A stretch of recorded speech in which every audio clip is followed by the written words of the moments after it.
SG David Lewis Rubongoya gwe tuli naye leero nsaba nsooke mubawe ensonga zitugambe ate olutambule tugende mu maaso.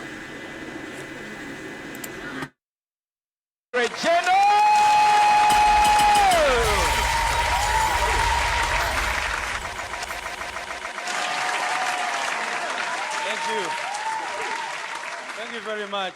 People power. Our power. NUP. Everywhere. Vibe ngeli wagulu nnyo banange. Mr. President, fellow leaders, ladies and gentlemen, thank you so much for moving from glory to glory. I see that now this convention is even greater, better organized than last year's convention.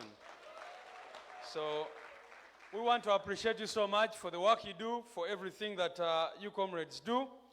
And thank you for sending a very strong message this evening to the dictatorship back home that yes, you guys are in the struggle for liberation.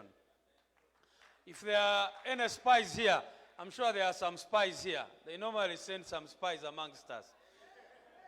Let them write a report that yes, we were there and we found very, very organized people who are determined to remove the dictatorship back home.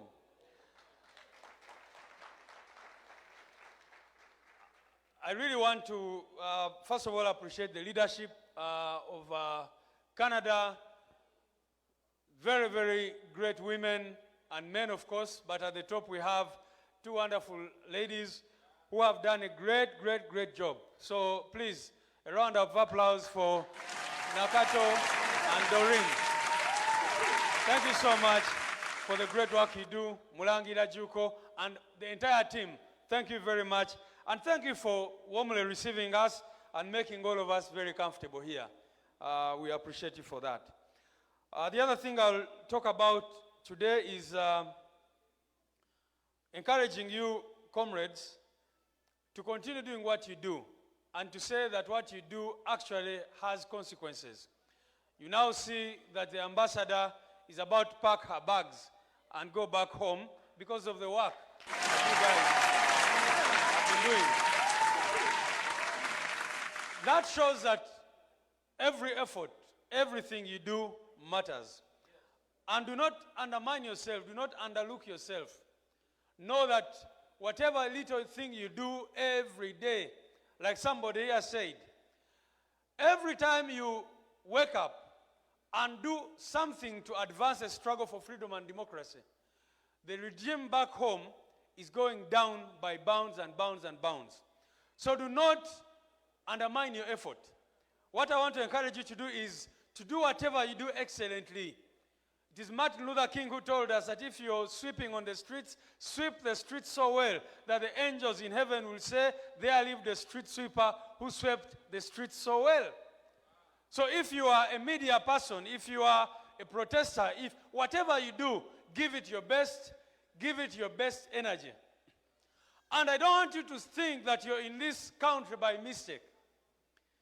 Every time I come here, or even everywhere I go to the diaspora, I find myself quoting a scripture. And today I'll take you to the book of Esther, where this man told Esther that, who knows why you came to the kingdom for such a time as this? And he told Esther that if you do not speak out on behalf of these oppressed people, the help of these people will come from elsewhere. But your fathers, your mothers, and your other people will surely perish. And that is the same message that we get from here. Who knows why you are in Canada at such a time as this? It is not by mistake. All of you know your stories and how you ended up here. And I want to encourage you to every day wake up asking yourself, what can I do? And I want to give you encouragement. We have seen dictators come tumbling down because of the work of the diaspora. In Sudan, the diaspora played a very big role in bringing down the regime, the dictatorship. And you can talk about many, many other examples. Honorable Zake was here talking about how Museveni relied so much on the diaspora to bring down the regimes of the day. So let's get better organized. Let us continue working very hard every day to bring down the dictatorship back home. Of course, even as I speak, I want to invite my brother here. Kaliwa, one of the people who has just come to Canada. Many of you know the story of this guy here. But I want to give him a minute. Dachikemuyoka bulira wana abantu ebyakutuukako wajja otya wano. People power, our power. Mwebale nnyo omulimu gwe mukola gwe mutuusa ku bannayuganda ab'enjawulo abatamanyi mugaso gwammwe. Muli b'amaanyi nnyo n'okusinga abantu bonna bwe mulaba abalina emmundu abo. Mubasinga omugaso nnyo. Mwebale tulwanirira, mwebale tubeererawo. Naye kye mbasaba, kye mbamanya, mugezeeko nnyo okuzza mu bakulembeze ababatwala amaanyi. Bayita mu buzibu obw'amaanyi. Bwe mutamanya, bwe mutajja mmanya, naye mugezeeko nnyo obazzaamu amaanyi n'essuubi n'okulabanga nga temubakwata nnyo nsobi. Ekyantuukako baganda bange bampamba mwami Museveni ng'ebimanyi by'azzaakola. Nambuzaawo, nantwala ennaku, nantwala oluvannyuma lw'emyezi 4, nambuzaawo nantulugunya nga bwe mwabiraba amannya gaye bampita Alex, oba mwabuulyako sitole eyo. Kalyowa Alex, yenze gwe batukyalinga. Era President yavaayo na mpositinga mu ngeri enjawulo era yanyamba nnyo okuva mu kkomera nga bwe muwulira nga bwe mukimanyi. Naye baganda bange ekyembasaba kiri kimu. Bingi bantuusaako, bantulugunya okunzijamu amannyo, okunkuba nga obimanyi, kizibu kya banyonyola, naye kye mba mmanya President Museveni mubi ekisembeyo ddala. Lwenjukira embeera gye nayitamu ndaba nga sitole enzibu nnyo, naye nyinza obagamba kiri kimu, njaga mmanye mmwe abalina otaasa Uganda temugwa mu maanyi. Buli lunaku mu pulaningi mwe abavubuka mwenna abali wano mukozese chance eyo tusobola okulaba nga tutaasa eggwanga. Ebyantusubako bingi nnyo, ebimu binswaza ng'omuntu obyogera, kuba biswaza kizibu kya banyonyola, kuba Museveni atufugidde mu bulimba era ajja gamba Kyagulanyi kino Kyagulanyi kiri ate nga yabikola. Nze kennyini byowulya bye boogera ebyo babintuusaako, naye ate ababintuusaako mumanyi bamuyita Major Tom owa SFC. Buli kyenjogera yakintuusaako, musajja mukulu mu magye yasoma era owulya ekitiibwa kyalina olabanga bannange byakola bikyamu byereere. Kyagulanyi mu nnyo respect ne mwami Rubongoya ono. Famire yange waliwo emukubira essimu ekiro tebeebaka bano abasajja bano. Muyinza obbiranga ebyokusaaga ffe tufuna ku budde ntwebaka, ne bano tebeebaka, naye tuba mukomera bagamba lwaki bano tebajja kubalambulako, naye tebasobola. Bali abasajja batemu baganda bange, nze gwe mulaba nebasaako wansi ne bampanika amagulu mu bbanga. Oyo Major Tom yennyini nansiyaga kyenyinza okubagamba. Naye Katonda w'amaanyi, Katonda wa buyinza, nasobola ova e Uganda mu mbeera yonna gye nayiseemu, ne mwebale kutusabira mu mbeera yonna. Mugezeeko nnyo okuzza mu Bobi Wine amaanyi. Ne Rubongoya no mulamu ku Rubongoya. We namala okubyogerako nga mumanyi ne bajja ewaka okunkima. Katonda anyamba nga omanyi ffe tuli bafuutu soja, tuli b'amaanyi nnyo n'okusinga abalina emmundu akuba temutulaba mwana. Tuli b'amaanyi nnyo, tuli banjawulo. We namala obyogerako mu kamera nga President ampise, baleeta nga omanyi ba SFC bano Flying Squad ekulirwa SMI ekulirwa birungi ne SFC ne CI ekulirwa Damulira, ne bajja okunona okuntwala. Kye nakola Mukama nanyamba, nasobola okudduka era nava Nairobi okujja wano eno. Mwebale kuzza mu bantu maanyi. Mugezeeko nnyo okuwagira NUP n'omutima gwonna n'omukwano ogusinga. Mwebale nnyo, mwebalire ddala. Mwebale nnyo, mumukubire engalo endala bannange.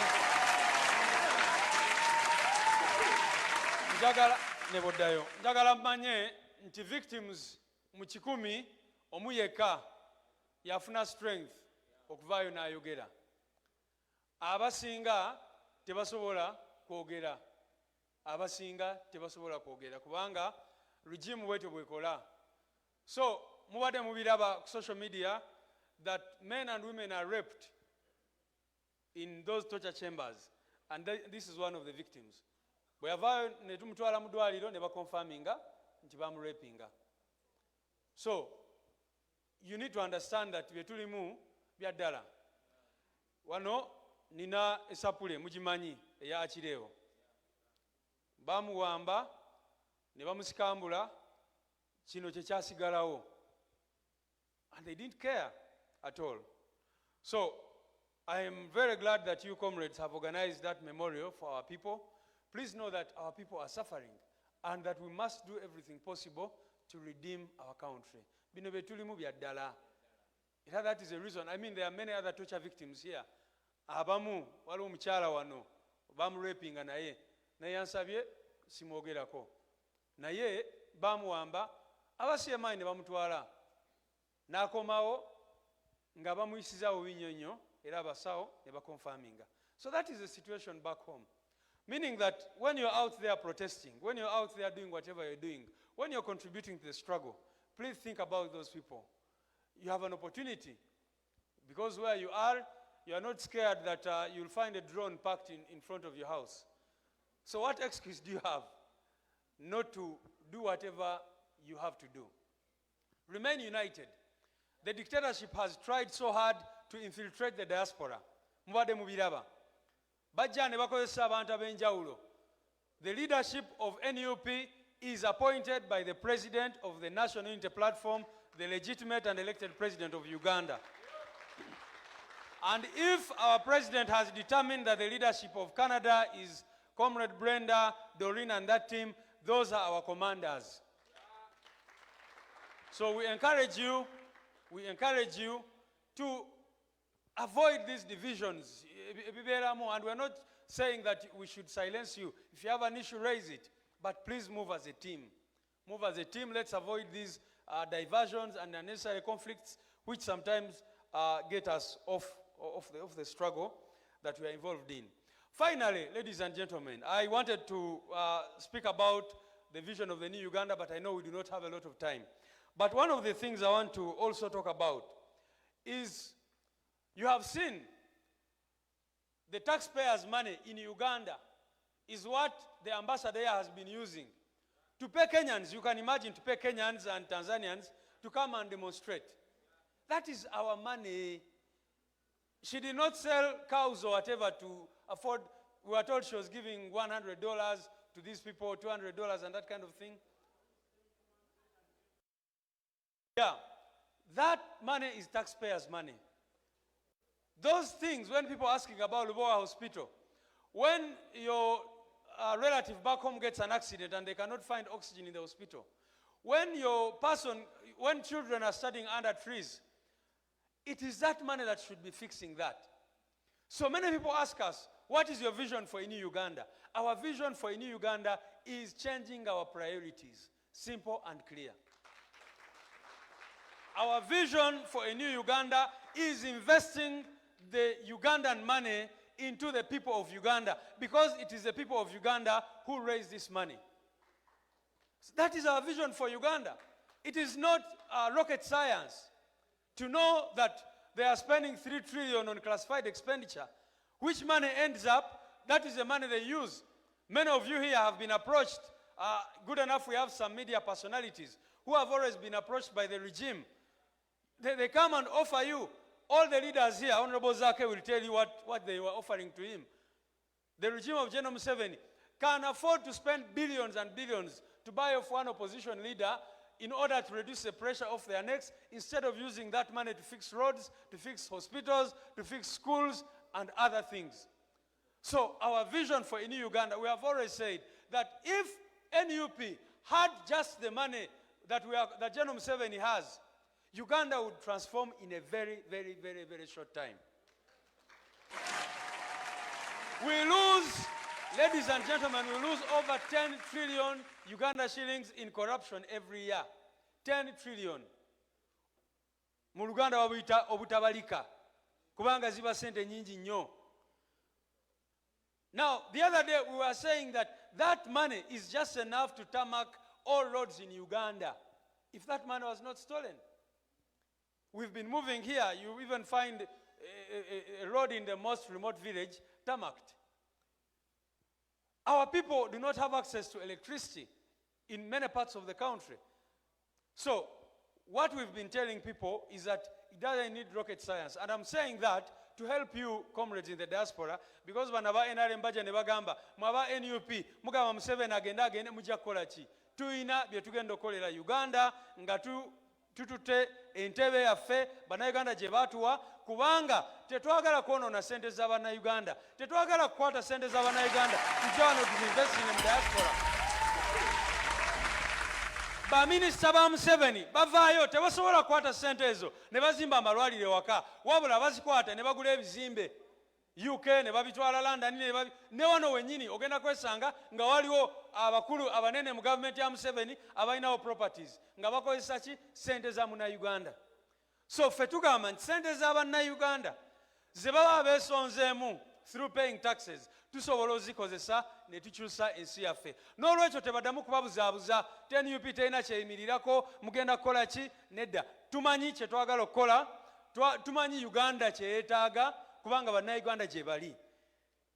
Jjo mwakirabye ekibadde ekiteezi nga abantu baffe kasasiro ebagwiridde nekola ki?